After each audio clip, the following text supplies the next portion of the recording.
Okay, guys, welcome to the show. I'm Joel Hughes and I run Glass Mountains, which is a WordPress design and support company. We've been running since 2001. We've got clients in the UK and the US.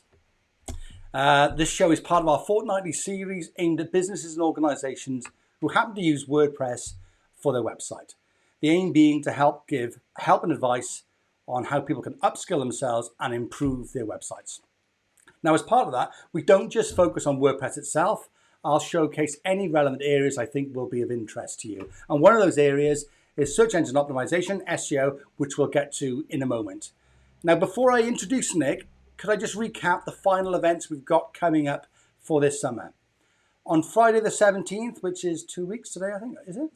We've got a session on writing for the web with Sue Keogh. Sue runs an agency over in Cambridge. That should be great. And the final event for the summer is on the 24th of July, which is all about e-commerce. So we've got a couple of WooCommerce customers. They might sign up for that one with Nick Boyce. Both of those events are free and they'll be beamed directly to this old Facebook group. Let me just go back to any comments there. No, that's fine. To the Facebook group. And look under the events tab if you need to spot where they are. After that, I'll be taking a break where we will have more events coming up in September, although there might be something which I do in August. I haven't quite decided yet. I'm sure you guys would want to see more of these shirts, so maybe I'll bring one out in August. Don't laugh, Nick. Now remember, these events are aimed at people who happen to be involved with running websites. You're not going to be a designer or a developer, or if you are, you're welcome, but it's not really designed for you. And all of the events, the training we do here is we try to pitch it at that level accordingly to help demystify some of these areas which are very, very confusing. And SEO, as I'm sure Nick will mention in a minute, is one of those confusing areas. All right, on with the show. So our guest today, and I suppose I should show you, Nick, shouldn't I? I mean, I know people like looking at me, but let's get you on the screen as well, okay? There's Nick. Right, we're at the wrong height here, Nick. I'm a bit, I don't know if let's get the... So Nick is the managing director and co-founder alongside his brother at digital marketing agency Redico. Is that how I pronounce it, Nick? That's correct, yep. Fantastic. Look at that. I'm already winning. The company specializes in providing SEO services and works with clients such as Groupon, Direct Line Group, BlackRock. Redico is now 30 people strong in the UK with 30 people abroad. Nick has been in SEO nearly 12 years. 12 years, man and boy, Nick, yeah? Long time. Long time. Building affiliate websites at university, graduating with a law degree. All right, okay, clever clogs there. Before moving to a specialist SEO agency in London, where he managed SEO for Aviva, RAC, Hostel World, Party Poker, Party Casino, Foxy Bingo, Cheeky Bingo. You're like a bingo expert. And affiliate sites like gambling.com. Right, so in a moment, Nick's going to kick off. He's got some slides. Now, if you've got any questions, please ask away at any time, even during the show, and we'll do our best to answer them. Now, if I clumsily manage to miss any of your questions when we're live, don't worry, I will double check all the comments later on. And when I put the replay together, I'll make sure they get answered. I'll try my best to make sure they get answered when I put all the show notes together on the weekend for the start of next week. And on that note, don't worry if you need to vanish early. We've all got sort of busy diaries at the moment. I will be posting the replay out for the start of next week. Right, that's me prattling on.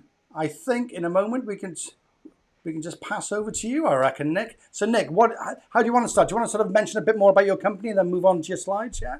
Yeah, sure. Yeah, happy to do that. Thanks, Joel. I think for me, I guess been in SEO for nearly 12 years, and a lot has changed in that time. There's quite a lot of information out there, a lot of misinformation, and really what I want to do over the next sort of half an hour, 40 minutes is just take you through sort of 10 things really that you can take away and implement yourselves that will help improve the SEO for your website. Fantastic. And I want to make them quick, straightforward, easy things that you can do. there's a like with SEO, as with a lot of subjects, like learning the fundamentals is relatively straightforward, but learning in the detail and sort of mastering that, you kind of always improving, always learning. Google's always throwing new changes, new algorithm updates, new ranking factors. So there's always that testing and learning. But I want to kind of give like 10 things that I guess are present at what we're looking at, what we look at for clients' websites, and how we go about kind of improving what I guess the key signals that Google's looking for. Brilliant. Okay, that sounds fantastic. Cool. Can you everyone see my slides? All good? Oh, not yet. No. If Okay. let a look. So, are you sharing the screen there, man? I am. Yep. It's not showing up quite yet. It showed up before the old slides. Do you want to maybe stop and restart the share, Zach? Yeah, sure. You know, it came up as a window before. If they don't come up, mate, we'll just read them out. Oh, hang on, something's happening, dude. Yeah. Yeah, I've come out and gone back in again. All good? Yeah. Happy days, man. Go for it. Perfect. Nice one. So the first tip I want to start with is get the basics set up for free. So there's a lot of tools out there. Mainly the ones we're going to go through today are all Google tools, and these will give a much deeper insight into how Google understands your website, and you can get some really useful insight. You can provide some really good signals to Google, and the more information that you have with how Google understands, the better you can improve your rankings, improve your visibility. Hey, Yep. Can I just ask you a second? What do you mean by signals there? So signals. So these are the things that I guess the indicators that Google looks at when it visits your site to understand where it should rank you or where it should place your website or your content on its search results. Great, I get you, man. Thanks for that. Yeah, no worries. Cool. So the first tool, I guess, really is a tool called Google Search Console. I've included the links to all the tools. It's a webmaster's tools set. You may already have it set up. Your developers may already use it. And essentially, it's a one-stop shop for Google sort of giving all the data that it knows about your website. It gives ranking data, gives visibility data. It flags up any issues that Google's aware of. It flags up any kind of penalties. It flags up any security issues.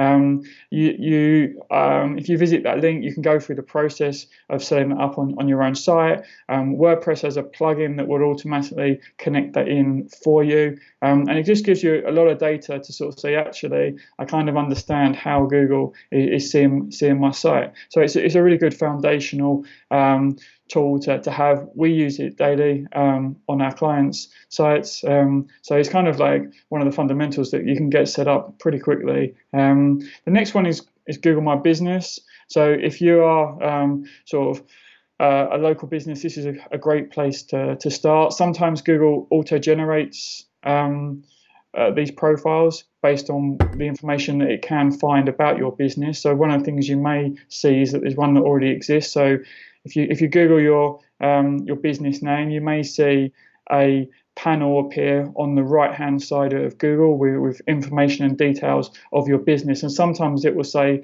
claim this listing. So you can click on that and you can claim your own listing for your business, and you can put in sort of opening hours, you can put in names, you can select categories, you can put posts out. So you can customize the data that Google understands about your business, and correcting that data, making sure that it's got the right mobile number, the right web address, all those kinds of the right opening hours, all those kinds of things. So again, it's another good starting point to make sure that the information and the data that Google's looking at is correct. Would you say that the Google local business profiles, would you say that applies to a lot of businesses, Nick, even if they don't maybe sell stuff locally? Yeah, so there's some specifics around Google My Business in terms of if you aren't sort of client facing or you don't sell, if you don't deal directly with customers in terms of them being able to turn up to your place of business, then it's not it's not one where you would look at creating a profile for. There are certain elements or certain profiles within Google My Business that you can create data around, but generally it's looking for businesses that serve customers in the local area, in a local area. Yeah, I mean, I've got one set up for the company because my even though we don't serve like local customers, because my feeling is that the more we can tell Google about our businesses, the better. Because I mean, Yeah. like, you can put blog posts in there, you can do lots of things. So I think we'll probably end up doing a session on Google local business all on its own, Nick. But Yeah. thanks for bringing that up, man. It's a really interesting. Yeah, it's a good starting point, and you can see the data that you've got around you. So probably about 6 months ago, Google started to crack down on businesses that didn't deal with customers face to face, but had a local business profile set up, and they started sending out sort of warnings or closure notifications. They're going to close account, and you had to then justify actually if you did interact with customers, or customers could come in and visit your premises. I think that's probably the guiding principle here, is like if you're able to interact and speak to or visibly speak to customers, have shops, that kind of thing, then it's definitely worth setting it up. And it's important because the information you put in there can actually help Google understand more about your business, which means it can place you in the right searches in Google Maps when people search for local businesses. So just getting the basic profile set up and completed is a good starting point for ranking for local SEO and in things in maps. Great. Love it. Cool. Google Alerts is another free tool. Basically, it's pretty much what it says. It gives you alerts, so you can track different things on Google. So, for example, if you wanted to track any mentions of your brand or a competitor's brand to sort of see where they're getting mentioned, where they're getting talked about, then you can go to sort of Google/alerts. You can enter a term which might be your brand name, and every time that your brand name gets mentioned online or your competitor's brand, you'll get an email saying where it got mentioned and the article or the place that it got. So it's a really quick, simple tool for just keeping track of how your brand is being talked about online. Awesome. Cool. There's a couple other sort of, the next two tools are more sort of trends and analytics based. So there's Google Trends, which kind of looks at popular or growing queries that people are searching for in Google's ecosystem, on google.com, google.co.uk, across different countries. You can sort of see like the popularity in certain industries or for certain terms. And then you've got Google Analytics, which again is a free analytics tracking platform where you can see where your traffic's coming from, the journey they go through. And the last one here is a mobile-friendly tool. So one of the big focuses of Google over the last sort of 24 months is pushing people to having a sort of a mobile-friendly setup, a mobile-friendly site. The best practice obviously being responsive, but separate sites and adaptive sites, they are still viable options. But I guess Google's recommendation is more sort of the responsive. So I guess one of the key things to check, and you can go to that link in the deck, is your site, or is the page on your site mobile friendly? And that tool will run a very quick analysis, and it'll give you some results to sort of say yes, no, and kind of what the issues are in preventing it being mobile friendly. So even if you don't understand what the tool's saying, a developer will be able to sort of help or advise to make those changes. Sweet. Yeah, that's really interesting. I just to go back to Google Trends, I was using that the other day, and I did a search on the phrase Zoom, and it's amazing how, it's flatlined for years, and then a couple of months ago, it just absolutely goes through the roof. So it is a great tool to see how different phrases trend. Hence the time, isn't it? Yeah, I think like the example always gets used with Google Trends is like if you want to look at what people search for in different countries and how that may change. For the term like sneakers versus trainers in UK versus the US, you can see how the difference in terms of popularity across those search terms across different countries. So it's a really good sort of a research tool. And again, it's not that popular in terms of its usage, but it's a really good tool for research. Awesome. Cheers, man. So the next one is an interesting one is in terms of the practical application is that your reputation matters to Google and can impact your rankings.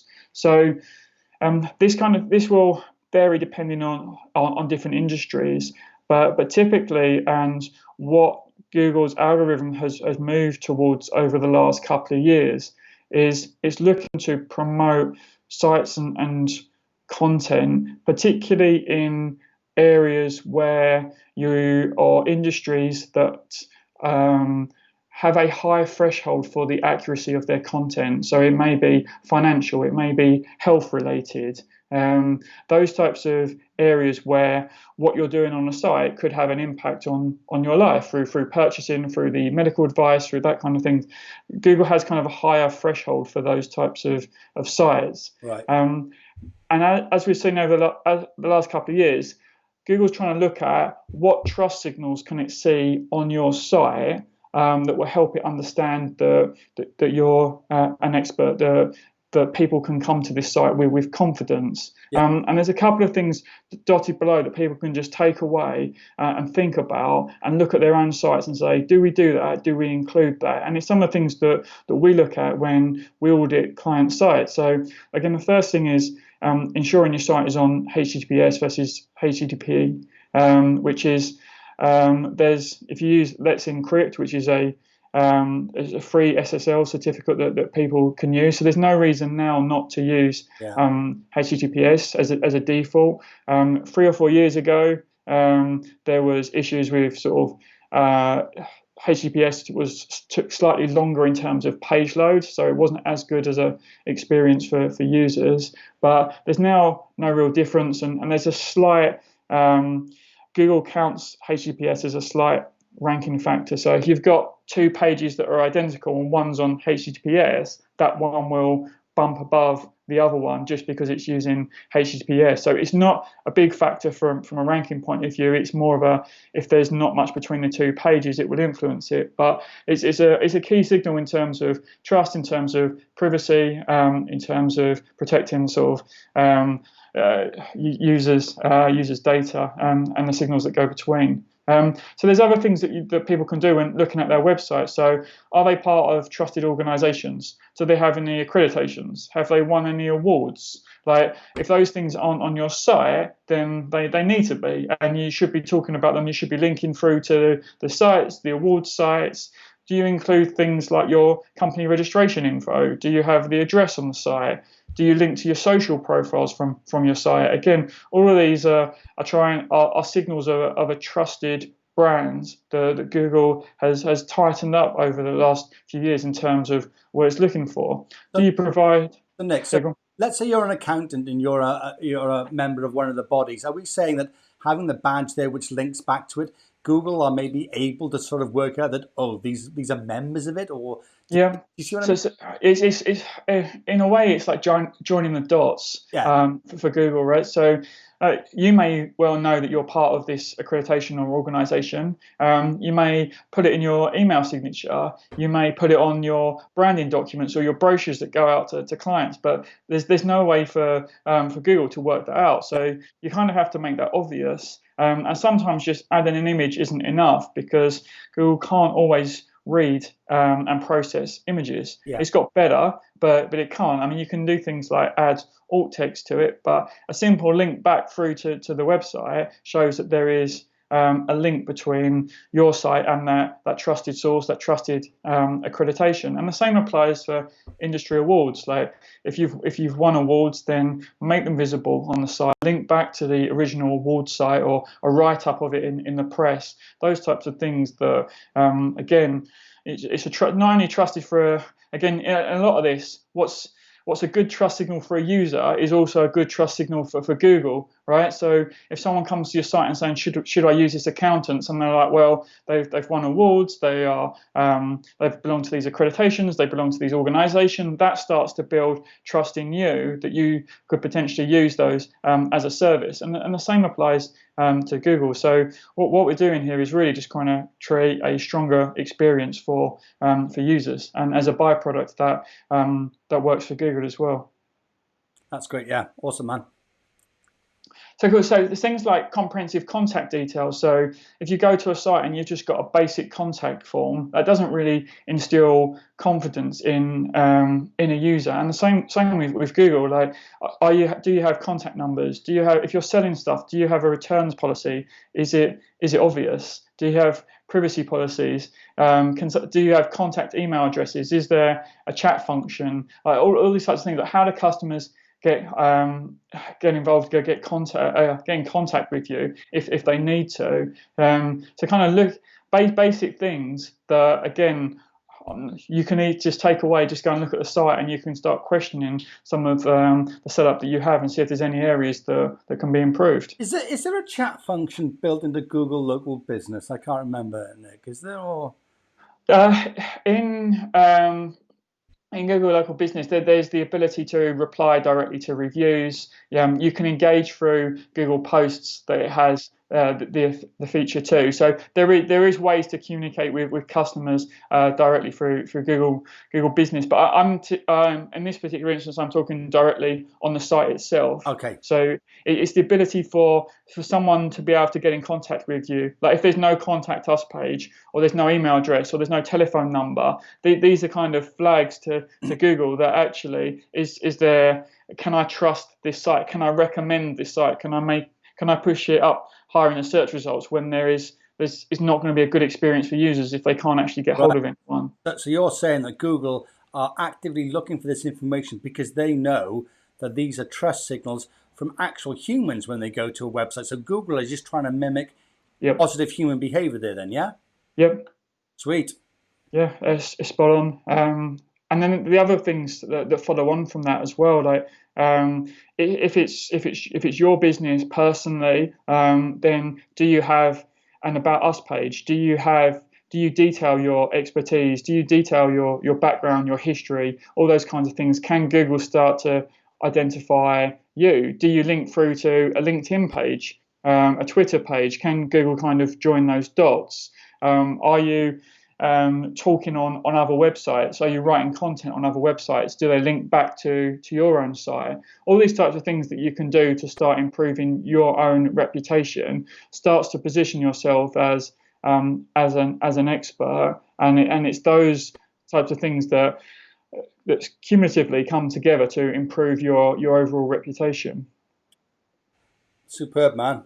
I think we could run a whole presentation just on your points in that slide. You've packed a lot. There is a lot. Yeah, there is a lot. And so things like, there's just some quick wins really on this is like, go to Google and type in your brand plus reviews and kind of see what comes back. Okay. Do you have positive? Do you have negative reviews? What types of review platforms are showing up? And if you've got negative reviews, then you've got to kind of work out how you address that. Are there customer service issues? Are there business issues that need to be addressed? Is there something that's kind of fallen through, or something that you've changed in the product or the offering that's caused that? Because like those third-party reviews, providing that from trusted sources, you've got like Google Reviews, Trustpilot, Revu, they will form part of your reputation, how Google assesses your website. For example, if you are an accountant and you've got 50, 60 one-star reviews, then Google's not going to want to show you highly because there's clearly an issue here with reputation. And so things like that factor into your ability to rank well. Sure. Yeah, I get it. Cool. The last point on this is just like a simple one. Just run a short survey, ask a couple of independent people if they would buy from your site, and if not, like why not? And you can get some independent advice. It might be that, I don't quite trust it. The design doesn't look quite right. It looks a bit dated. Things that you can often get blinded by just looking at your own site for each and every day. And sometimes that external perspective will highlight 3 or 4 things that you can take away and go and fix. Do you know services who can run that for people, Nick? There are free surveys, but I think it's just a couple. Even if you just a couple of people that you know, and you could just ask them that question. If you wanted to go into more detail, you could obviously run a survey through like SurveyMonkey, or Google's got its own version, Google Forms, where you can run a really short survey. But the simple question is just is that one really. Is like, would you buy from this site? Yeah. If not, why not? And people will come back and say, I didn't quite trust it. There aren't any reviews, or there's no social proof, or I can't see any. There's no address. I'm not confident in I'll be able to contact them. You'll Yeah. start to get some really simple fixes that you can just apply straight on the site. Sweet. That's lovely, man. Awesome. Cool. This is a relatively quick one, but one that amazes me that still comes up. Most default CMSs have a meta keywords tag in, and the simple fact is that Google hasn't used meta keywords tag for about 10 years. So the takeaway here is don't waste your time in creating them. This is on the back of the CMS. You typically have the ability to add relevant keywords for the page, and those keywords then go into the code of the site. And Google used to look at those keywords as what your page was about. But people very quickly cottoned onto that. They kind of abused it. They just filled it with loads of keywords they wanted to rank for. And so Google kind of just stopped counting it a long time ago. But I still see people that have filled their CMS, or they've spent time creating their meta keywords, and it makes no difference whatsoever. So on the sites, I mean, we obviously specialize in WordPress, and a lot of our sites have the Yoast plugin. I know Yep. Yoast, it's got a mixed bag of services actually, but one of them is all about keyword density and measuring that. Do you think that's something that people need to worry about a lot in terms of writing their content, or should they just focus more on the content? Or Yeah, I mean, like I think that the Yoast plugin is probably the best SEO plugin for WordPress. There are some great features out there. I in terms of the on page, I know there's like a traffic light system that Yoast uses, and I think you can sometimes get caught up in trying to make that perfect, and focusing too much on integrating certain keywords into the page or into the copy can take it away from its original purpose and skew it from being being user friendly, yeah, and it can almost sound a little bit robotic. So I wouldn't worry too much on density. I'll come on because I've got another tip later on as all to right, man. how, All right, as a business owner, I would look at that rather than the sort of the finer details. So in terms of this, you can go into the back end of your CMS and just check manually, or you can run a scan of your site. There's a couple of tools out there, Screaming Frog and Sitebulb, that will be able to crawl your website and find all the pages that you've got the meta keywords tag on, and then you can remove them, or if you haven't added them already, then you don't need to worry about it. sweet. Cool. I'm going to try and go into a little bit of a technical one, but hopefully in a non-technical way. So my advice here is be careful if you're building your website using like a JavaScript framework. So there are a number of different. This is essentially when you build the whole site in JavaScript, and there are a number of frameworks out there, and Google has got better at processing JavaScript over the years, but there are still nuances in terms of how different frameworks are set up, and it can cause big problems if your site isn't configured in an SEO friendly way. And we've had to reverse this process for a number of clients where the whole site is built in JavaScript, and they either lost visibility or they just haven't managed to gain any visibility since launching the site. So I don't want to go into it because it's quite a technical side of things, but I just want to give a couple of quick checks that you can do. So there's a Chrome plugin called Quick JavaScript Switch. You can install it in Chrome. You can then turn JavaScript off. So if you go to your website, use the plugin to turn JavaScript off. And if all of your content on your site disappears, then you might need to investigate this further. So the next step is to go to Google Search Console, which is what I mentioned in the first slide. And you can ask Google to scan a particular page of your site, and then you can look at what it comes back with. So does the page load correctly? Does all the content load? And what you're looking for here is like, if the content doesn't load then it's a flag that you need to investigate this further, because Google's not able to see the content that's on the page itself. And at that point, you can kind of present that to developer or agency and kind of say, look, we need to have a bit of investigation around sort of JavaScript, because there's some issues here with Google. I think in the WordPress world, the big issue there is that there's a lot of themes out there, and there's a lot of bad themes out there, some which have weighed down with so much JavaScript which they don't need. Like, they've got lots of different libraries just for different effects. Whereas if you either get a clean theme or you have them built for you, then a lot of that is minimized. So I think a lot of our users will encounter JavaScript issues from that kind of perspective, really. Sure, I get that. And using JavaScript to enhance the page or the user experience, there are no issues with that. Most sites function using JavaScript. It's when your whole site is built in JavaScript that Google has real issues with still. Right. Cool. So next one is pop-ups, also known as interstitials, can annoy users and Google. So Google has a pop-up or interstitial penalty. So you just need to be careful as to what pop-ups you use, in particular display on mobile. So Google's stance is that pages where content is not easily accessible to a user on a mobile search may not rank as highly.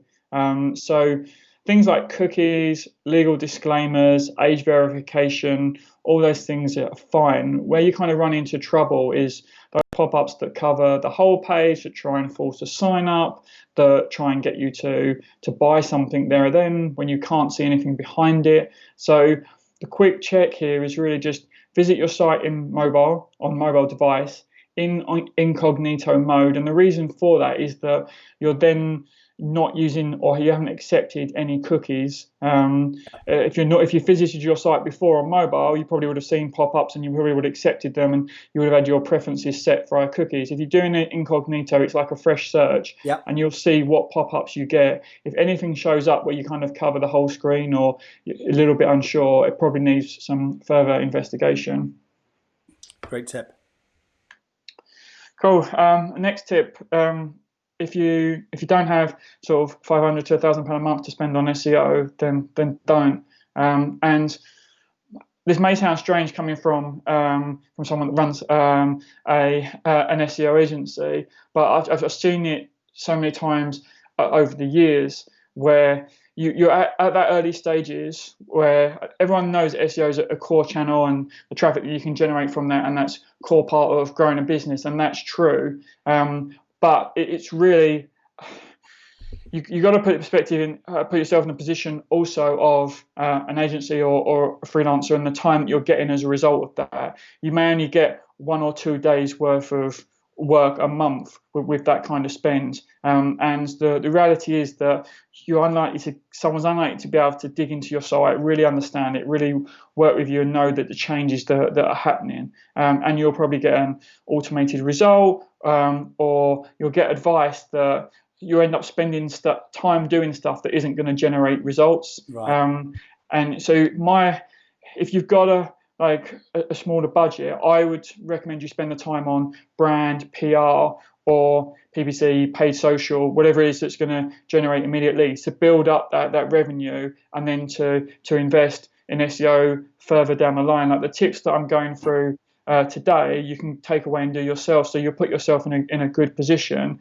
But in terms of monthly support from an SEO point of view, it's almost it's that the more you have to spend, the kind of better quality advice and service that you're going to get. So invest it in other areas. There's such a varying level of expertise and advice around SEO that you could end up doing more harm than good by getting someone on the cheaper side. Yeah, that is such a great tip, and it's really good of you to mention that, because I mean I have the same issue on the website side where if people don't invest enough money, they don't get over that line where they can get quality people involved, and it can end up harming them rather than actually benefiting. So that's a great tip there you put there. That's fantastic. Thanks, Nick.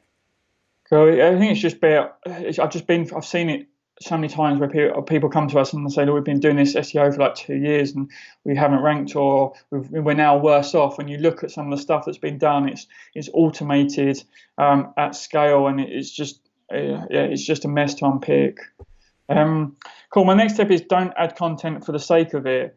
So if your SEO strategy is based on adding a couple of blog posts a week, then you're in trouble. And my advice would be to stop it. It's really a quality over quantity. You don't need to consistently add content each week, each month, for Google to sort of see that you're fresh. And I think that's another myth, really, in terms of you have to keep adding content to be seen as fresh, otherwise rankings will drop off. And it's really a quality over quantity type approach, and it also depends on industries. Like some content that was written 2 or 3 years ago is still valid, it's still accurate, and still ranks well. Some industries you need more recent content or fresher content, but you don't need to keep posting on your site. If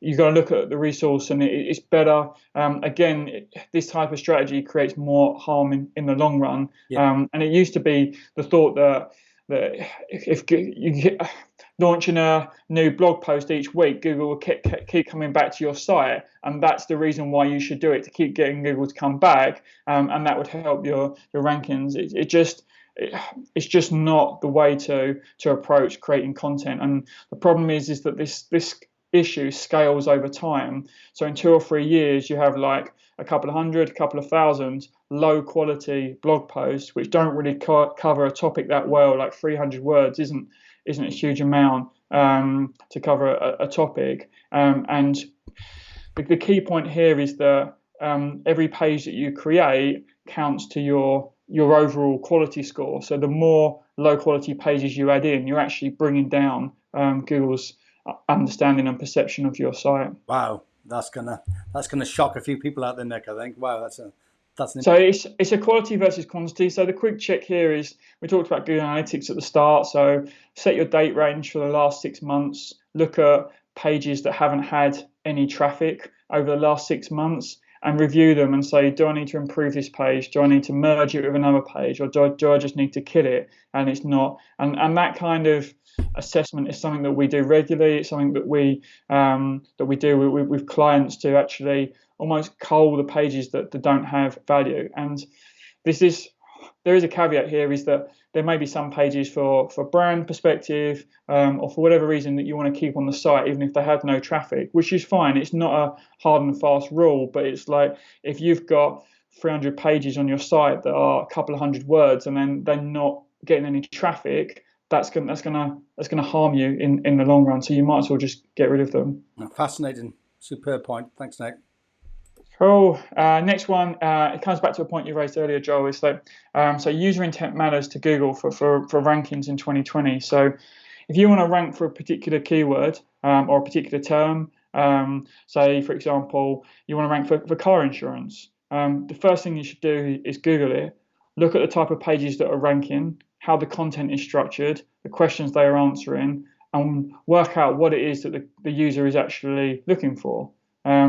And you then got to compare that to your page. So say, for example, if you wanted to rank for a term, sort of like a trousers term or a black jumpers term or a clothes term, whatever it is, and Google's returning category pages, and you're trying to rank with your product page, then you're not going to rank with that term because you're not matching the intent. The intent of the user is to find a wider selection. It's not to look at one specific product.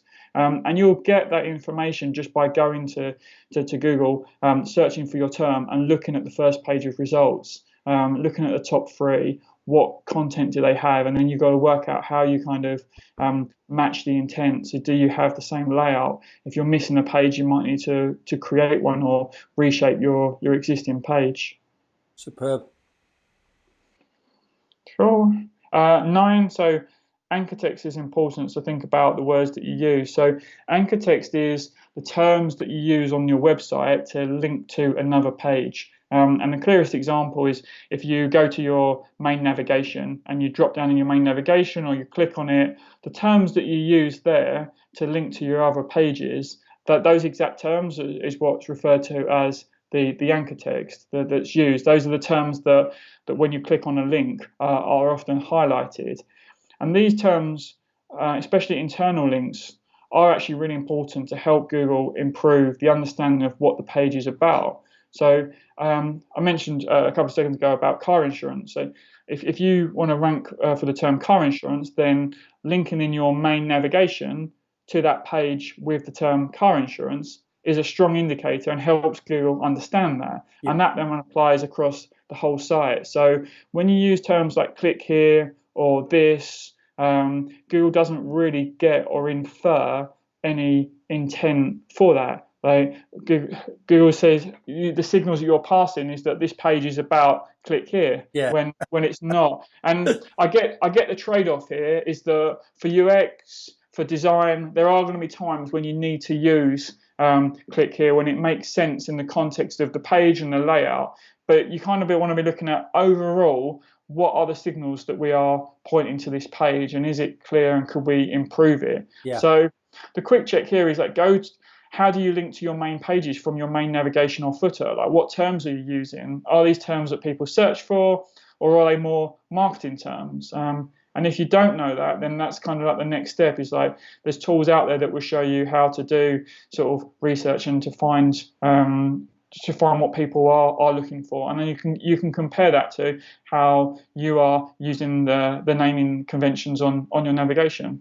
Superb. Cool. And last one. Be careful with Google crawling and indexing your dev site, as it can hurt your rankings.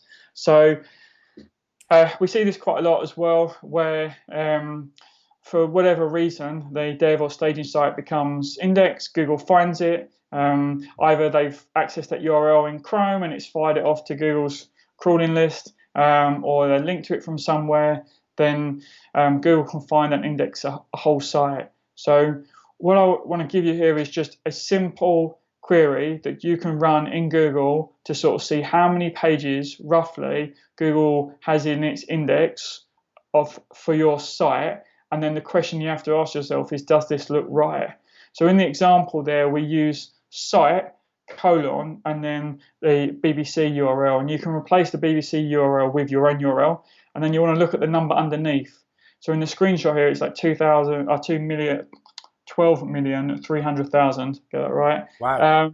And so you want to run that for your own site, and you want to see, does that number make sense? If your site is only supposed to be a couple of hundred pages, but you're seeing a couple of thousand pages, then there's something not quite right there. And we're seeing it. Would that number be inflated by the number of images and stuff on your website, or not images?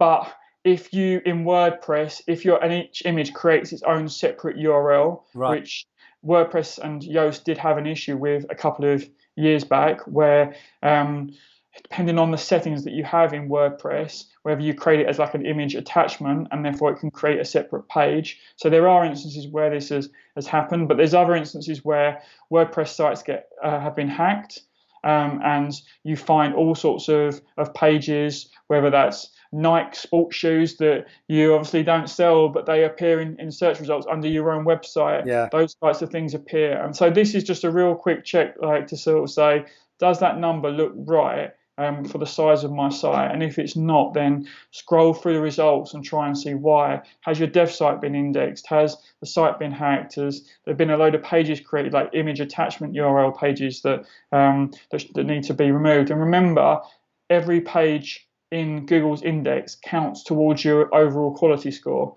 So the more low quality pages, the overall that brings down your site. So you kind of want to keep this as clean and have only really your strongest pages in Google's index. That's really interesting. I mean, whenever we'd create a stage site, we normally would always just password protect it for the very reason, just to keep Google out really. Yeah, that's exactly right. So I do password protect with robots.txt block as well, Yeah. just in case for whatever reason the authentication gets removed. At least you've got a backup of the robot.txt preventing the crawling as well. But yeah, that's definitely the preferred way. So just to recap, so at this point you should be able to, or at least start looking at some of the basic tools to understand the health of your site. You should be able to check that your content is mobile friendly, improve your reputation by sort of simple measures around trust when people are visiting your site, not spending time putting keywords in your CMS, be able to check if there's any issues potentially around JavaScript, address pop-ups that could be problematic, review your lowest performing content in Google, go and see what your competitors are doing and how they are ranking and what you need to do in terms of intent to rank well for some of your keywords. Think about how you're linking to your main pages, like check your main navigation, and then run a really simple check to sort of say actually how many pages does Google have in its index that it knows about, and are there any flags there? And so the last point I just want to end on is kind of like what the focus is for 2021. And so like there are some ranking factors that Google is going to be introducing. It hasn't given a date yet. It's given an advance warning to us as webmasters, as us as SEOs, that there are new signals, user-based signals, page experience signals. So UX is actually going to become, in part, in how Google's framed it, a ranking signal. So how your page loads, how the content moves around on your page while it's loading, those types of things are going to influence your ability to rank. So again, a quick check, there's a free tool, it's called Page Speed Insights tool. You can run your website in it, you can run a page in it. It will show you the issues, and then you can just work with a developer to improve page speed, to improve your user experience. There's no timeline in 2021 yet. Google hasn't confirmed when this is going to roll out, but by doing this, you kind of get ahead of the game as to where Google's moving towards next year. I did a blog post on core web vitals only the other week, mate, so I'm on the ball. Nice. You're ahead of the game. That's me always. Is that the end of the slides, mate? It is, yeah, that's the last one. Well, I'm gonna get my picture back on the screen because I know people have missed me. No comments on that front, please. Thank you very much. Nick, that's fantastic, mate. I don't think you could have fit any more topics in that, man. So in fact, I know we were laughing about noises earlier, but I'm gonna play the applause noise. And I've never played any noise before. You can even have the bicycle horn as well. Or the DJ air horn. But seriously, you did pack so much into that. Let me just pick up. We got a couple minutes left, but before I need to let you go. But you mentioned earlier about the whole Google Trends thing with sneakers versus trainers. In Google's ever evolving mind, do you think they're able to associate that sneakers and trainers are actually related in some way? Oh yeah, definitely. They have been able to do it for years. Their understanding of natural language has progressed so much in the last 3 or 4 years. Their understanding of entities, their understanding of brands. It's part of the reason why one of the recommendations was to create a Wikipedia page. It's part of Google's understanding of people, places, things, entities, and mapping that, what it calls its knowledge graph, together. And by doing that, you create a point in that map that Google can understand as to who you are and how you're related to other things. So even it's kind of moved on from a keyword level to like an entity level and understanding who you are and as a brand. And a lot of these signals that we talk around trust are about establishing yourself as a brand and as an entity. This is kind of one of the reasons why I'm less focused on keyword density now, because it's not just about random chunks of characters. Google knows so much more about it. I mean, yes, you've got to have certain keywords in it, but if you're writing a post about forklift pickup trucks bumpers, well, how do you write that without getting those words in there anyway? You don't have to get everything. That's what I mean. So with keyword density, I wouldn't even worry about it to start with. Yeah. What I would do is I'd look at the topic. I'd map out the top 3 competitors for that term, what topics they're covering, and then try and create a more detailed, more engaging post than them, and then look at maybe some tweaks in the content, in the headings, just to make sure you're using the right terms or variations of the terms. And I'd kind of approach it that way.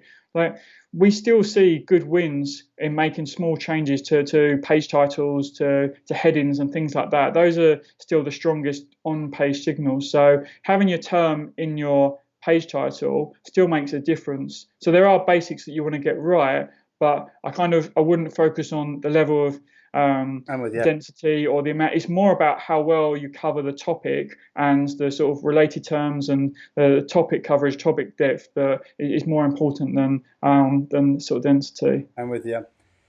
If you were to quickly, at a high level, describe what rich snippets are and why people should be aware of them, what might you say about that, Nick? Yeah, sure. Well, rich snippets are also known as position zero. So if you can get in a feature snippet, then you're kind of above the first position. It's high in Google, yeah? High in Google, click-through rate, you get more visibility. This is another area where Google's going next year. It's trying to do its best to answer users' questions without visiting the page itself. So for how-to queries, for example, you see Google pulling out large pieces of copy or headings where they list the top 10 steps that you need to do that. And they're trying to answer questions on the search result directly so that you don't need to. But I mean, at the moment, we're still seeing, getting the feature snippet, we're still seeing good increases in click-through rate, good traffic as a result of that. And at the moment, it's still quite basic, actually, in terms of achieving those feature snippets. That the understanding, it's back to simplistics of answering that question directly on the page itself, and Google's kind of picking that up. We've done a lot of testing around that recently with a couple of clients. And just to pick up as well on something you mentioned about anchor text, a couple of years ago, a long time actually, it must be about 8 or 9 years ago, we did a website for a local locksmith, and then I can't remember, I was looking in Google Analytics and there was a bizarre refer on it, and I clicked it, not licked it, that's something else. I clicked the link, and this website came up which looked exactly like the bespoke one which we designed, apart from it was some locksmith over in Bradford. And then when I looked at the link back to our website at the bottom, they changed the anchor link to their website company, but the link was still going back to my design company. So that shows you to really pay attention with anchor text. Yeah, it is important. Yeah. Well, man, look, I think we've been on for quite a while now. Is there anything final you'd like to say in terms of how guys can get in touch with you or anything like that? Or you can reach us at redico.co.uk. Just reach out, or I'm on Twitter and LinkedIn. I'll include it at the end of the deck. And Joe, if you want, feel free to share the deck around with everyone. That's lovely, and I'll put all the links in the show notes. And I've got to mention as well, because I'm sure people are saying that, and your haircut was achieved legally, wasn't it? Because people or just you, Joe? You don't know. They might have been thinking of it, Nick, you know? It was, yeah, home-based. Well, look, what can I say? That was absolutely fantastic. You packed so much into it. There's so many points in there, which I'm going to mention again and maybe expand into blog posts later on.